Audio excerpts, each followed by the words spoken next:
What's up everyone, this is Lauren Chen, and this video will be my first video, a part of my colorism series. This is a response to Lauren Chen's response to MTV's Decoded Lightskin Privilege video with Francesca Ramsey. Right now, I'll be giving my input as a non-mixed black woman who's like... In her video, Chen likens the colorism community to SJWs. Well, she's absolutely correct, and here are 5 reasons why. I'm not a fan of really long videos, so this will be split into 2 parts. But before I start, I want to give a disclaimer that I'm addressing a specific type of people. Not all dark-skinned people, not all black people. Number 1, MO. Let's start with the definition of an SJW.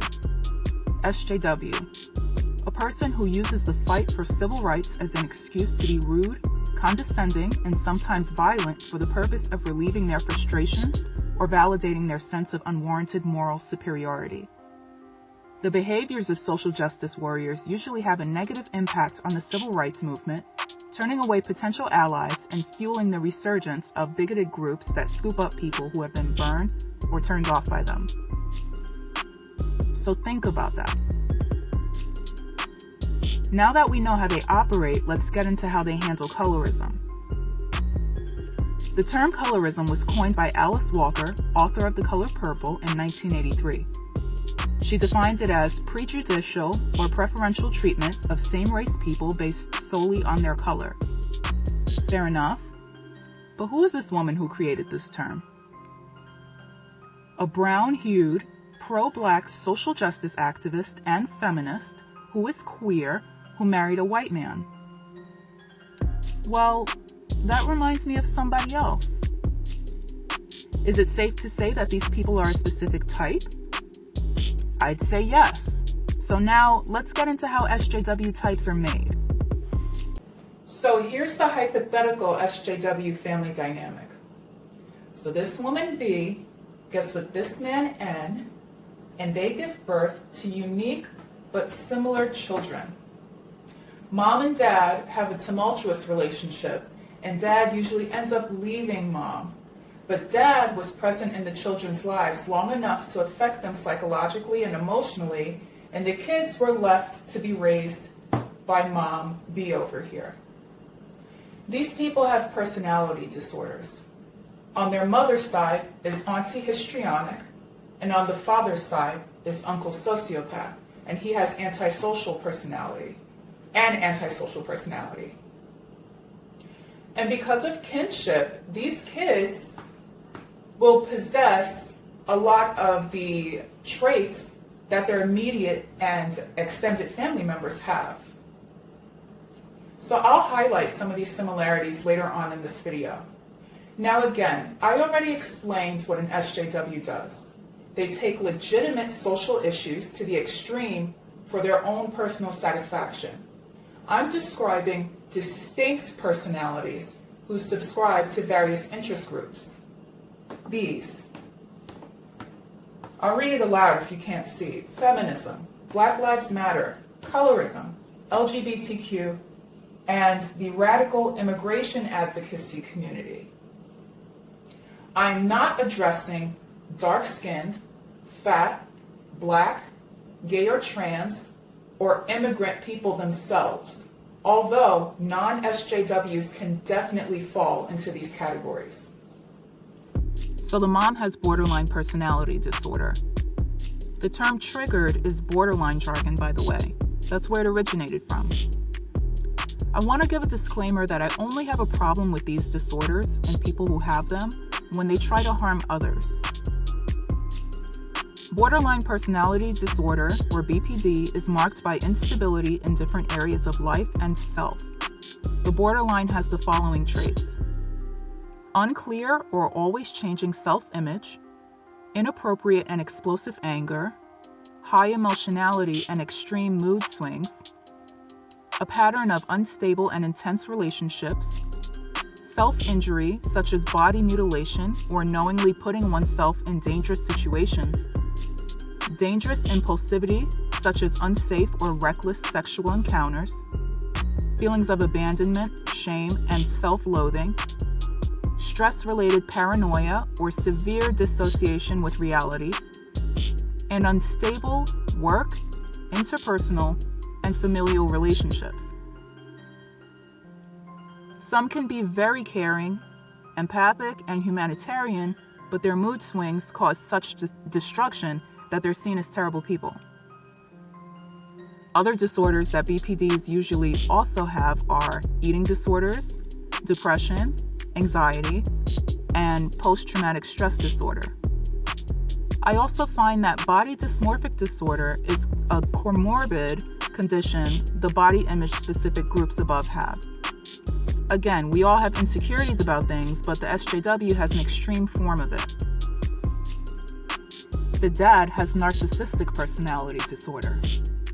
The narcissist also leads an unstable life and has the following traits: obsessive self-image, grandiose sense of self-importance, takes advantage of others to reach own goals, rationalizes their words and actions no matter how inappropriate, false, rude, or cruel they are, lacks empathy and is unwilling to recognize or identify with the feelings and needs of others, requires excessive admiration, is often envious of others or believes others are envious of them, believes they are special and should only associate with other special people, extremely sensitive to criticism and suffer from low self-esteem, can be a perfectionist and expect others to be perfect, never genuinely apologizes or takes responsibility for their actions, and romantic relationships are typically shallow and difficult to maintain.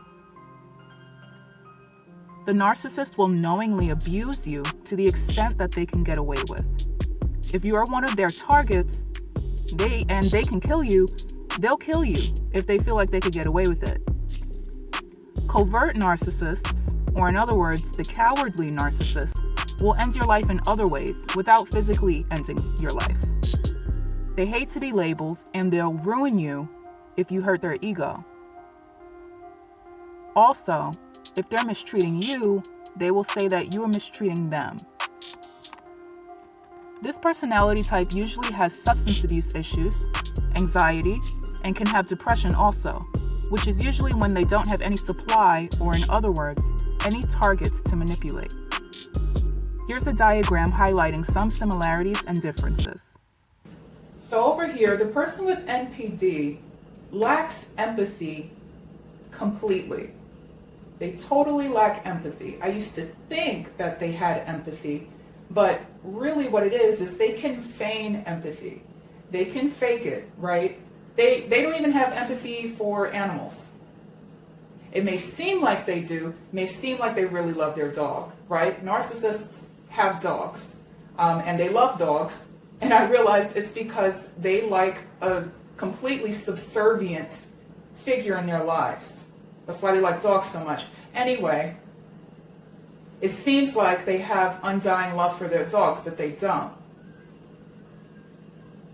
Now, the borderline personality disordered person is too empathic. There's too much empathy going on. There's too much of those sentimental feelings going on over there. Both of these people refuse accountability. This person refuses accountability 100% of the time. The borderline, 80% of the time, will refuse accountability. The borderline has lucid moments where they're like, you know what, you're right. Or you know what, I realize these things about myself that are problematic, that I can change. They are capable of it, even though some people would beg to differ. The narcissist has shallow emotionality. They have to fake their emotion. They don't really have a range. The borderline is highly emotional, way too emotional, and it gets them into trouble a lot of the time. They both have fear of abandonment. They both have no core identity. The narcissist is ashamed to live as themselves, and he doesn't really have an identity. He's been too ashamed his whole life to live as his true self, and the borderline has a shifting identity. It's always changing. So they don't really know who they are, and they assume different identities as they go through life. They both have rage episodes. The narcissist has narcissistic rage, and it's fueled by criticism or if you expose them. They'll try to really hurt you if you do any of these two things. And they go into a rage. And they choose to. The borderline, their rage episode is an overflow of emotions, and they can't help it. They really can't, and most of the time, they don't even know that they have flown into a rage. They both burn bridges with the people in their lives. The narcissist envies other people. Or remember, they believe that other people envy them. It's either one of the two. Or it could be both, I guess. But this is a big one with narcissists. They envy. Remember, they're ashamed of living as their true selves. So they're angry at you if they see that you can do that effortlessly. The borderline has stress paranoia. So they have paranoia triggered by stressful events. The narcissist, moving on, the borderline is also the center of attention, usually. And this is actually I was supposed to talk about these two at the same time. The narcissist envies others, and the borderline is usually the center of attention also. So she's not really envious of other people most of the time. She has created a personality that attracts attention. So if all the attention's on her, what is there to envy? She has all the attention. She's actually quite confident. They both have unstable work, familial, and social relationships, like I mentioned before. And for narcissistic personality disorder, there is no cure.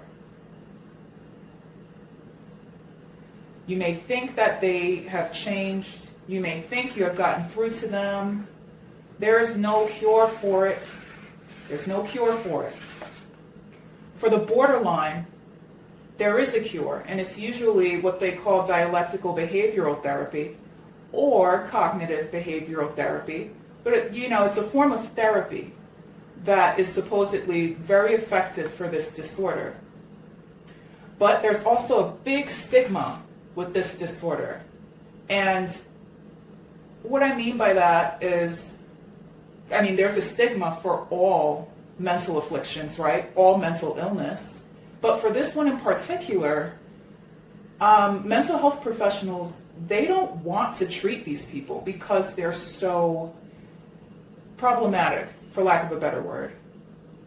They're so dramatic, they're so spiteful to the people within close proximity to them. That's another major thing. If you're in close proximity to this one, you're gonna experience their wrath. All of this stuff is gonna come out on you. But mental health professionals, they don't want to treat borderlines most of the time. So it's like, how do they get well? They usually work on themselves. They usually try to help themselves. And a lot of them do a good job at it. They're not terrible people. They just really do have emotional irregularity. But they can be terrible. These people, I just don't have any excuse for their behavior. So basically, this personality type, the SJW, is a blend of these mental afflictions, or they may just have one full-blown. For the SJW, nothing is ever good enough. What they want is to completely dominate, and they want perpetual submission from their targets. They make a choice to overrun the systems in place rather than get help for or fix their core issues. They go this route because, remember, they shy away from introspection or any sort of accountability. And speaking of lack of accountability, and speaking of instability, Alice Walker married a Jewish man and they had a Jewish daughter named Rebecca who embraced the religion. Walker later became an anti-Semite and started writing such material. She has a strained relationship with her daughter because of this, and because her daughter said that she was neglected by her mother. Walker claims she doesn't understand why her daughter feels the way she does. Does this sound like any of these personality types? Go to part 2 of this video to hear about exactly who melanated SJWs are targeting and how they're going about it.